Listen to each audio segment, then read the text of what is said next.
ñàkk a respecté ndax lu ñu diggee ak sénégalais yi mais tey defuñu ko ak xol bu neex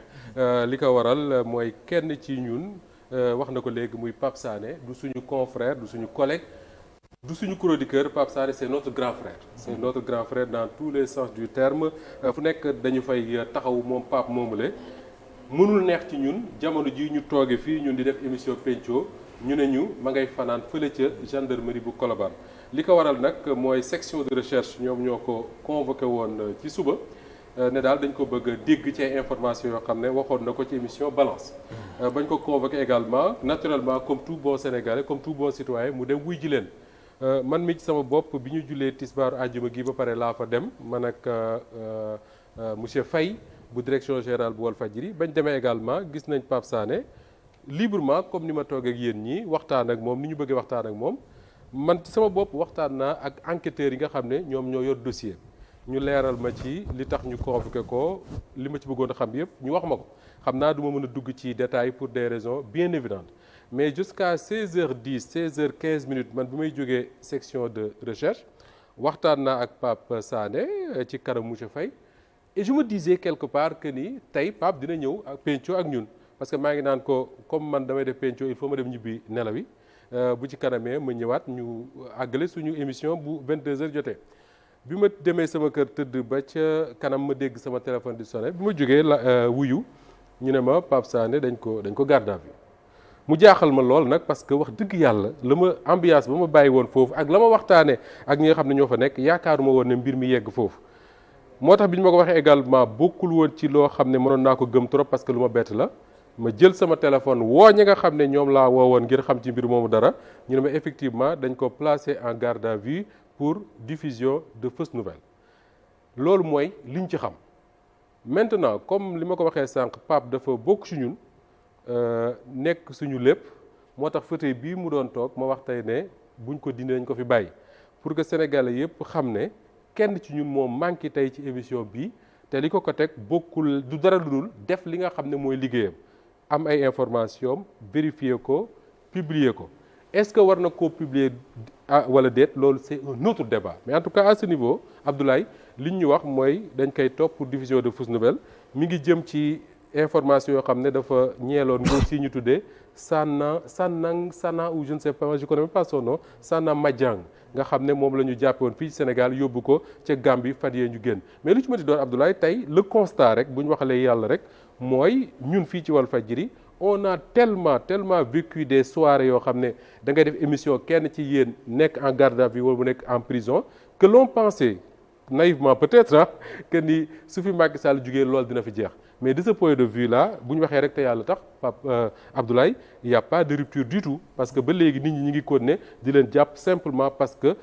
dañ leen taqal de présumée diffusion de fausses nouvelles j'ai dit une fois que ni régime bi dañu waroon emprunter les règles de Macky Sall les méthodes de Macky Sall pour un bon bout de temps mais j'ai l'impression que ni ñoom les mauvaises méthodes de Macky Sall moom commencé nañ ko emprunter. Je pense que loolu nag moo warul parce que tamit comme on le sait Pape Sané ce n'est pas quelqu'un boo xam ne il parle sur la place publique comme ça pour parler c'est un journaliste boo xam ne il est très réseauté bi nga xam ne itamit wax gi muy wax il va toujours à la source te ku ko yàgg topp ku ko yàgg gis ku ko yàgg lire xam ni c'est un gars boo xam ne il vérifie li nga xam moo di wàllu information comme on le sait si li nga xam ne moom laa yàgg joytu te yàgg ko kaas moo di suñu code yi c'est trop coercitif surtout nag li nga xam ne moo ñu soxal ñun muy le code de la presse adopté nañ koy tout jamono juñ koy adopté def nañ fi séminaire boo xam ne man quand j'avais pris la parole li ma waxoon mooy j'ai constaté que c'est un code trop coercitif dans la mesure où sëñ Moustapha gis nga Pape Sané il a toujours choisi d'être un journaliste feu vert xam nga dafa am journaliste feu vert am journaliste feu rouge journaliste feu vert nag mooy journaliste bi nga xam ne lu mu am ci bataaxal ci information dem na à la source vérifier ko bu demee à la source vérifier ko dafay peser information bi xool ndax lii c'est véritablement d'impact général maanaam loo xam ne dafay soxal li nga xam mooy l'intérêt général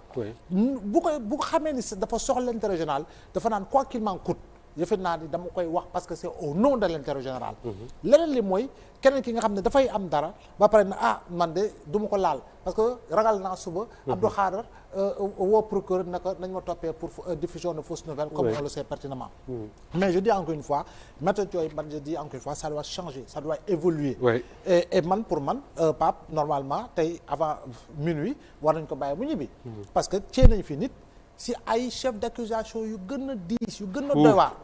atteinte à la sûreté de l'État xaw ma àjjuma la woon fii lañu fekk waaw atteinte à la sûreté de l'État et consort te yooyu mosuñu si topp nit mu daal di rëcc. toog nañ fi sax benn àjjuma fii def émission bi ñuy démarrer ñu ne ñu diw il est en garde à vue. ñu ciy débat avant ñuy génn fii ñu ne ñu bàyyi dañ ko ñu bind voilà te dëggantaan chef d'inculpation yooyu jàpp naa ni gisaguma koo xam ne toppee nañ ko ba pare mu daal di rëcc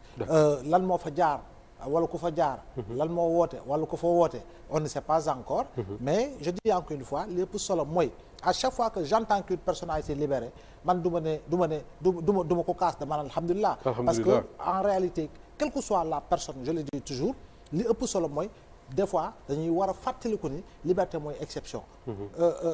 liberté mooy règle waaw ci nit ki mooy exception la war a et que juge bi si wàllu boppam moom mooy peese pour xool nit ki ndax war naa ko bàyyi liberté provisoire taxal ko bracelet électronique assigné ko à domicile résidence surveillée et cetera juge bi moo ko apprécier mais je dis encore une fois ci nit ki si li nga xam mooy dans le cadre de son travail surtout li nga xam ne moo di wàllu taskatu xibaar nag laa wax mais je parle des professionnels de l'information et de la communication dafa naa ne dafa leer man je parle des journalistes c'est très clair si li nga xam ne effectivement soxal na justement Abdoulaye buñ dee wax ci journaliste et journaliste kese journalistes yi ci ay rédaction la ñu bokk ci ay entreprise de presse la ñu bokk est-ce que sur certains cas gënul yomb obligé ko bu fekkee ne il s'est trompé qu'il reconnaisse qu'il s'est trompé mu publier un démenti comme on a l'habitude de dire comme ça se fait dans tous les pays normaux quoi. Oui surtout nag s'il s'agit pas d'informations yoo xam ne ça porte atteinte à l'intérêt général. Dès l'instant que l'information ne porte pas à l'intérêt général je pense que on peut avancer d'un pas on peut faire de gros pas en avant si li nga xam ne dëgg-dëgg mooy perception bu ñu war a am si li nga xam ne mooy taxawaayu journaliste ak li nga xam ne moo di askan gi muy waxal askan gi muy jottali parce que tey constitution bi li nga xam ne moo soxal ak yelleef si nit ki ak droit war a mën a joxe information ak droit war a xam information bi jàpp naa ni ndeyu charte réew mi am na loo xam ne véritablement yaatal na ko ci donc man de ce point de vue là je dis encore une fois Pape Sané aujourd'hui sa place mooy fii mu toog penco jàkkaarloog askan wi comme tous les vendredis wax ak askan wi parce que on le sait pertinemment c'est du journalisme c'est du journalisme journalistiquement correct yaa ngi dégg mesuré ba pare véritablement d'engagement citoyen et véritablement d'engagement patriotique parce que ku def plus de 30 ans dans ce métier là yaa ngi dégg ak ñu xamee la posture boo xam ne en réalité doo xaste doo jiñaate tamoo kenn saagawoo kenn manqué woo de respect kenn je dis encore une fois loolu correctement des gens voilà loolu dafa nekk benn identité remarquable boo xam ne war nañ si tenir en compte Pa Moussa man li ma rebellé un peu dans cette affaire là mooy